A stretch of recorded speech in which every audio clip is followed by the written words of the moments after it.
प्यारे नन्हे बेटे को। इसके लेखक विनोद कुमार शुक्ल हैं। इनका जन्म 1 जनवरी 1937 को हुआ है और इनका जन्म स्थान राजनंदगांव छत्तीसगढ़ है। इनकी वृत्तियाँ इंदिरा गांधी कृषि विश्वविद्यालय में एसोसिएट प्रोफेसर रहे हैं और इनको सम्मानित रघुवीर सहाय स्मृति पुरस्कार से 1992 में किया गया था और दयावती मोती कवि शेखर सम्मान 1997 में, साहित्य अकादमी पुरस्कार 1999 में दिया गया।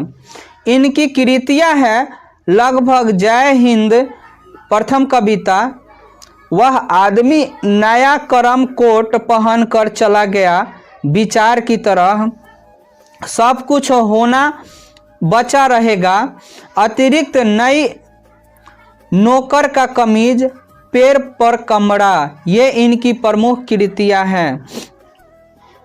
कवि कहते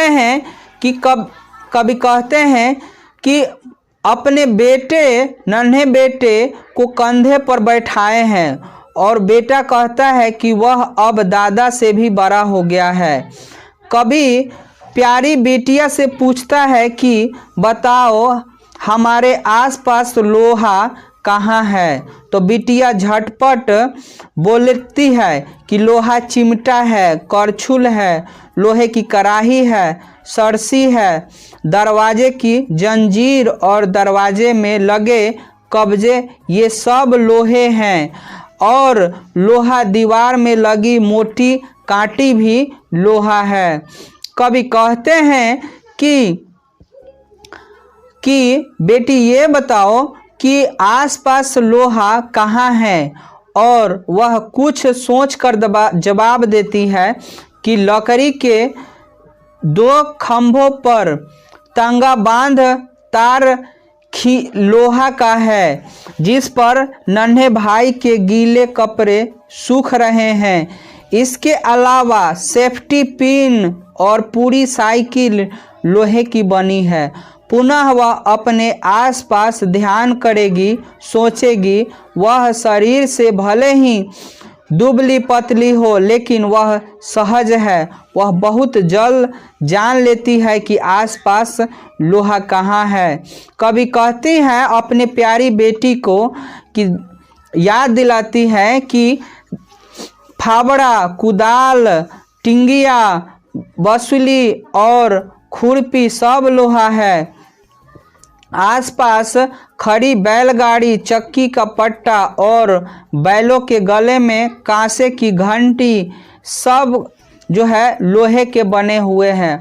पुनः लेखक की पत्नी याद दिलाती है कि जैसे अपनी प्यारी बेटी को समझाते हो कि बाल्टी और सामने की कुएं में लगी लोहे की घिरनी, छत की कड़ाही, कंडी, डंडी और धमेला, हंसिया, चाकू सब लोहा है।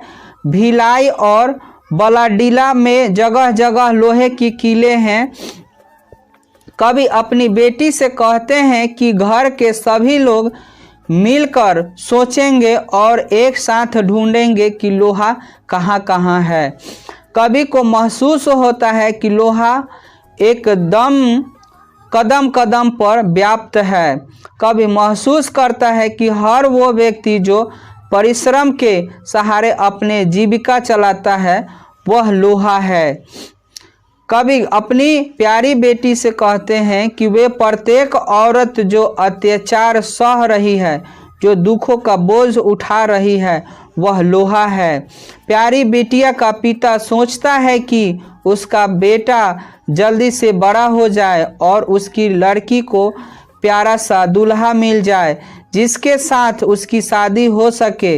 इस प्रकार कवि महसूस करता है कि हर वो व्यक्ति जो परिश्रम के सहारे अपनी जीविका चलाता है वह लोहा है।